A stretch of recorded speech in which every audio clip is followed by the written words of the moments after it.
Et oui, l'évaluation des savoirs et des savoir-faire peut s'envisager de différentes manières. Cela reviendra toujours au même.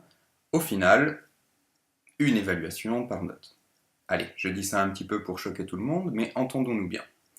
La performance, elle va se mesurer sur une échelle de valeurs, ce qui va dans tous les cas correspondre à une graduation sur cette échelle de valeurs, autrement dit, à une note.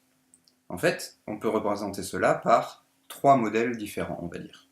Le premier modèle, justement, celui qu'on appelle la note chiffrée, c'est mon choix personnel pour la plupart des évaluations des savoirs et savoir-faire. C'est une évaluation classique.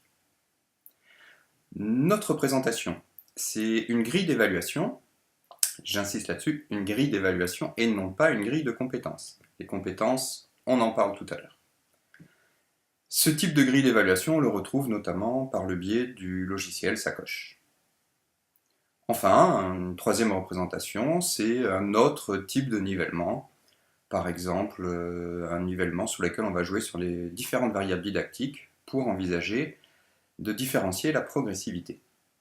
Mais au fond, la seule chose qui change vraiment, c'est le degré de finesse de cette mesure, autrement dit, l'échelle utilisée.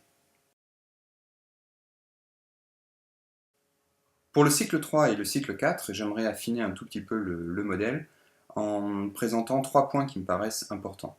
Le premier point, c'est le découpage du programme dans chaque cycle par les équipes pédagogiques. Et j'insiste là-dessus, par les équipes pédagogiques. Alors j'insiste, ce n'est en aucun cas un modèle dans le sens où il va falloir prendre la grille qui vous est proposée.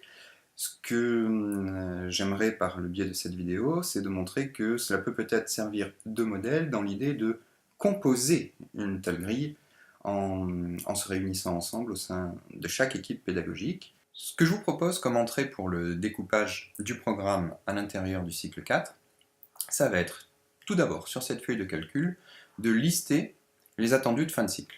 Utiliser les nombres pour comparer, calculer, résoudre des problèmes, comprendre et utiliser les notions de divisibilité et de nombre premier, et ainsi de suite. Une fois que ces attendus de fin de cycle sont listés, ensuite on découpe en sous-parties. Pour mon premier attendu de fin de cycle, utiliser les nombres, c'est découpé en nombres décimaux, fractions, nombres relatifs, puissance. Vient ensuite donc le travail des équipes pédagogiques. Le premier, c'est de subdiviser en savoir et savoir-faire qui seront évalués tout au long du cycle. J'insiste sur le tout au long du cycle, on verra ensuite comment les répartir. Donc vous voyez ici une liste de savoir-faire tout à fait classique. Ensuite, le gros du travail, ça va être de répartir ça en classes de 5e, 4e et ou 3e. J'insiste sur le et ou 3e. Allez, on va changer un petit peu des nombres. On va aller, tenez, par exemple ici, sur le savoir-faire numéro 40, représenter graphiquement une situation de proportionnalité. L'équipe pédagogique qui part sur cette grille a choisi de ne pas le traiter en 5e, de le faire en 4e. Manipuler les pourcentages, le savoir-faire qui vient juste après, bien évidemment, va être traité dès la 5e, mais jusqu'à la 3e. Ce savoir-faire-là, manipuler les pourcentages, va être nivelé en fonction de la progressivité et de la difficulté que vous voulez mettre derrière, bien évidemment. Découvrir la notion et le vocabulaire de fonctions numériques, lui, ne sera traité ni en 5e ni en 4e, mais uniquement en 3e. Et si je prends le 33, calculer et interpréter une moyenne, une étendue, je le replace dans l'attendu de fin de cycle qui était interpréter, représenter, traiter des données. Donc lui ne sera pas traité en 5e, sera traité en 4e et revu en 3e, dans l'optique du brevet.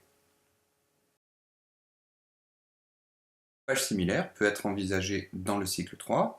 Donc le cycle 3 contient trois grands domaines, nombre et calcul, géométrie, grandeur et mesure. On va se concentrer ici sur nombre et calcul. De la même manière, l'équipe pédagogique, et j'insiste vraiment là-dessus, l'équipe pédagogique, ça veut dire qu'il faudra là réunir les enseignants de 6e et les enseignants du primaire de CM1 et de CM2. On va lister ensemble les attendus de fin de cycle. Alors là, je vais me concentrer sur le premier, utiliser, représenter les grands nombres entiers, fractions simples, les nombres décimaux. On peut subdiviser avec les notions que l'on traite classiquement, nombre entier, fraction simple, nombre décimaux. Et là encore, ce qui est important, c'est va être de lister les savoirs et les savoir-faire que l'on va évaluer tout au long du cycle, avec exactement la même idée que dans le cycle 4, à savoir quand est-ce que l'on va traiter ce savoir et ces savoirs et ces savoir-faire. Est-ce qu'on les introduit par exemple qu'en sixième, comme le savoir-faire numéro 11 ici, comprendre et utiliser la notion de fraction comme opérateur? Est-ce qu'on l'introduit qu'en CM2, comme faire le lien entre les unités de numération et les unités de mesure, celle du temps également? Ou au contraire, est-ce qu'on va les suivre tout au long du cycle? Comme par exemple, alors là je vais me concentrer sur le numéro 15, savoir écrire des nombres décimaux. À savoir que si on la traite tout au long du cycle, il va bien évidemment falloir envisager une progressivité. Savoir écrire des nombres décimaux en CM1, donc ça va concerner les nombres jusqu'au centième, en CM2 jusqu'au millième, et mince, je vais sortir de ma vidéo, mais en sixième, c'est jusqu'au 10 millième. Je réinsiste, tout ceci ne sont que des exemples. Les savoirs et savoir-faire listés ici ne sont pas dans les programmes.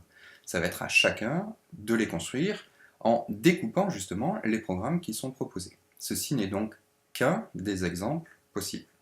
Ce qui est important, là aussi je radote un petit peu, mais c'est vraiment de traiter ce travail en équipe pédagogique, donc ici pour le cycle 3. Je le rappelle, cela inclut les professeurs de 6e et les enseignants de primaire. Ce découpage entraîne forcément un corollaire évident, c'est le choix, toujours par une équipe pédagogique, d'une évaluation commune sur le cycle. C'est ce qui me semble le plus logique, une fois que l'on a fait ce découpage, d'envisager sur ce cycle-là une évaluation commune afin que les élèves puissent avoir sur les 3 années les repères de progressivité. Le deuxième point fondamental, surtout pour le cycle 3 et le cycle 4, c'est une certaine reformulation pour les élèves. Je vous prends un exemple de savoir-faire, comprendre la dépendance d'une grandeur en fonction d'une autre. Ce qui peut être simple et évident pour nous, va être difficile à comprendre pour un élève du cycle 4. Donc il va peut-être falloir fournir à l'élève un autre descriptif de ce savoir-faire qui lui soit beaucoup plus accessible et compréhensible. Enfin, le troisième point à ne pas négliger, c'est bien évidemment la communication avec les parents. Ne pas oublier que les parents ne sont pas forcément à l'aise avec tout notre vocabulaire mathématique. Donc il va falloir envisager une grille, une correspondance, en tout cas une communication qui soit simple et lisible pour eux.